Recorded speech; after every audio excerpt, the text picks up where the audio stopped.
Hi everyone, welcome to Aarthi's kitchen and vlogs. ഇന്ന് നമ്മൾ ഉണ്ടാക്കാൻ പോകുന്നത് പാവയ്ക്ക ചുക്കയാണ്. പാവയ്ക്ക എന്ന് പറയുമ്പോഴേ കശപ്പ് എന്നതാണ് എല്ലാവരുടെയും മൈൻഡിലും വരുന്നത്. നമ്മൾ കശപ്പൊന്നും ഇല്ലാത്ത രീതിയിൽ എങ്ങനെയാണ് പാവയ്ക്ക ചുക്ക ഉണ്ടാക്കുന്നത് നമുക്കൊന്ന് വീഡിയോയിലോട്ടൊന്ന് പോയി നോക്കാം. പാവയ്ക്ക ചുക്കയ്ക്ക് ആവശ്യമായിട്ട് ഞാനിവിടെ ഒരു പാവയ്ക്ക എടുത്തിട്ടുണ്ട്. കുരുവൊക്കെ കളഞ്ഞ് ക്ലിയറായിട്ട് എടുത്തിട്ടുണ്ട്. നീളത്തിൽ കനം കുറച്ച് അരിഞ്ഞെടുത്തിട്ടുണ്ട്. നമുക്കിനി ഇതിലേക്ക് 1/4 ടീസ്പൂൺ മഞ്ഞൾപ്പൊടിയും 1/2 ടേബിൾ സ്പൂൺ കല്ലുപ്പും ചേർത്ത് കുറച്ച് വെള്ളവും ഒഴിച്ച് കുതിർക്കാൻ ഇട്ടിട്ടുണ്ട്. ഇതൊരു 20 മിനിറ്റ് വെള്ളത്തിൽ കുതിരട്ടെ. ഇങ്ങനെ ചെയ്യുമ്പോൾ പാവയ്ക്കയ്ക്ക് കശപ്പ് നന്നായിട്ട് കുറഞ്ഞു കിട്ടും. പാവയ്ക്കയുടെ കശപ്പ് നന്നായിട്ട് കുറഞ്ഞു കിട്ടും. അതിനു വേണ്ടിയാണ് ഇങ്ങനെ ചെയ്യുന്നത്. പിന്നെ പാവയ്ക്ക ചുക്ക ചെയ്യുമ്പോൾ ഞാനൊരു സീക്രട്ട് ഇൻഗ്രീഡിയൻറ്റ് ഇതിൽ ചേർക്കുന്നതാണ്. വീഡിയോയുടെ അവസാനം ഞാനിത് പറയുന്നതാണ്. വീഡിയോ എല്ലാവരും സ്കിപ്പ് ചെയ്യാതെ നോക്കണം. 20 മിനിറ്റ് ആയിട്ടുണ്ട്. നമുക്കിനി ഈ വെള്ളത്തിനെയൊക്കെ ഒന്ന് വാർത്തെടുക്കാം. വെള്ളമൊക്കെ നന്നായിട്ട് വാർത്തെടുത്തിട്ടുണ്ട്. ഇനി നമുക്ക് ഒരു കടായി അടുപ്പത്ത് വെച്ച് കൊടുക്കാം. കടായി അടുപ്പത്ത് വെച്ച് കൊടുത്തിട്ടുണ്ട്.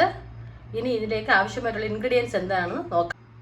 ഒരു വലിയ സവാളയിൽ പകുതി ഞാൻ എടുത്തിട്ടുണ്ട്. പിന്നെ 4 വെളുത്തുള്ളി, പിന്നെ കുറച്ച് കറിവേപ്പില. ഈ വെളുത്തുള്ളിയെ ഒന്ന് നമുക്ക് ചതച്ചെടുക്കാം.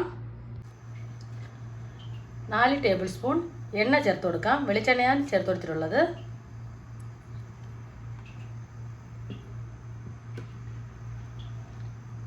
ഇനി ഇതിലേക്ക് ചതച്ച് വെച്ച് വെളുത്തുള്ളി ഒന്ന് ഇട്ട് കൊടുക്കാം.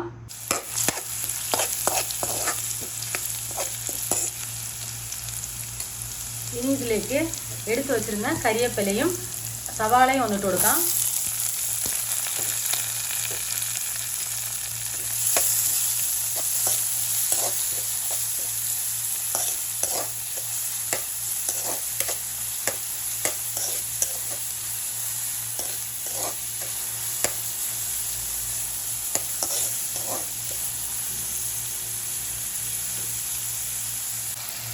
ഈ സവാളയൊക്കെ നന്നായിട്ട് വഴണ്ട് വരട്ടെ. നന്നായിട്ട് ചുമന്ന് വരണം. സവാളയൊക്കെ ചുമന്ന് വന്നിട്ടുണ്ട്. ഇനി നമുക്ക് ഇതിലേക്ക് വെള്ളമൊക്കെ വാർത്ത് മാറ്റി വെച്ചിരുന്ന പാവയ്ക്ക ഒന്ന് ഇട്ട് കൊടുക്കാം.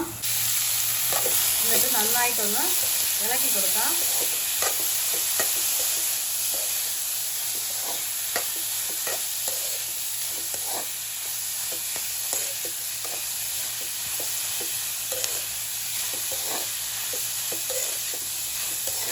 നന്നായിട്ട് ഇളക്കി കൊടുത്തിട്ട്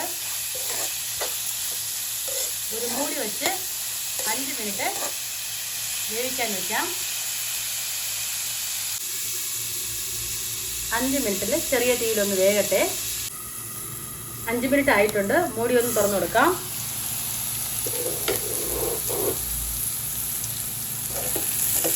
ഓക്കെ പകുതി വെന്തിട്ടുണ്ട്.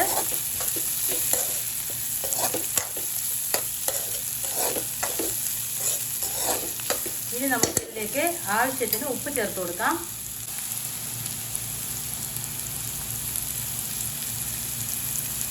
എന്നിട്ട് നന്നായിട്ട് ഒന്ന് ഇളക്കി കൊടുക്കാം.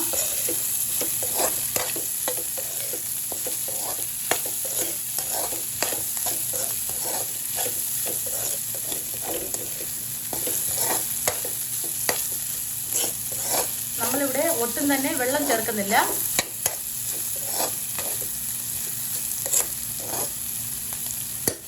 എന്നിട്ട് വീണ്ടും മൂടി വെച്ച് ഒരു 10 നിമിഷം വേകാൻ വയ്ക്കാം. 10 മിനിറ്റ് ആയിട്ടുണ്ട്. മൂടി ഒന്ന് മാറ്റി കൊടുക്കാം. കണ്ടില്ലേ, നന്നായിട്ട് വെന്ത് വന്നിട്ടുണ്ട്. നമുക്കിനി ഇതിലേക്ക് പൊടികൾ ചേർത്ത് കൊടുക്കാം.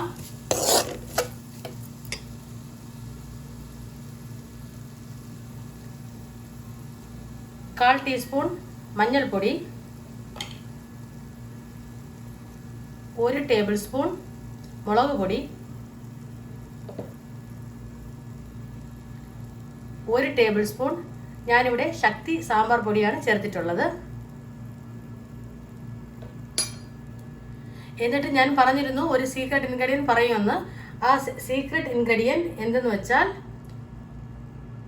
1 ടേബിൾ സ്പൂൺ ജാഗറി പൊടിച്ചതാണ്, അതായത് ശർക്കര പൊടിച്ചതാണ്. അതൊന്ന് ചേർത്ത് കൊടുക്കാം. എന്നിട്ട് നന്നായിട്ടൊന്ന് ഇളക്കി കൊടുക്കാം. കണ്ടില്ലേ, നന്നായി നല്ല കളർഫുള്ളായിട്ട് നന്നായിട്ട് വന്നിട്ടുണ്ട്. നമുക്കിനി ഇതിനെ ഈ പൊടിയുടെ പച്ചമണമൊക്കെ മാറാനൊക്കെ ഉണ്ട്. 5 മിനിറ്റ് ഒന്ന് മൂടി വെച്ച് വേവിക്കാൻ വയ്ക്കാം. നമ്മൾ പാവക്കയുടെ ചുക്കയാണ് റെഡിയാക്കുന്നത്. ഇതിനെ നമുക്ക് മൂടി വെച്ച് ഒരു 5 മിനിറ്റ് വേവിക്കാൻ വയ്ക്കാം. നമ്മുടെ പാവയ്ക്ക ചുക്കയൊക്കെ നന്നായിട്ട് റെഡി ആയിട്ടുണ്ട്. അവസാനമായിട്ട് നമുക്ക് ഇതിലേക്ക് കുറച്ച് കറിവേപ്പില ചേർത്ത് കൊടുക്കാം. എന്നിട്ട് സ്റ്റൗ ഓഫ് ചെയ്തിട്ട് ഒന്ന് ഇളക്കി കൊടുത്താൽ മതിയാവും. അടിപൊളിയായിട്ട് നമ്മുടെ പാവയ്ക്ക ചുക്ക റെഡി ആയിട്ടുണ്ട്.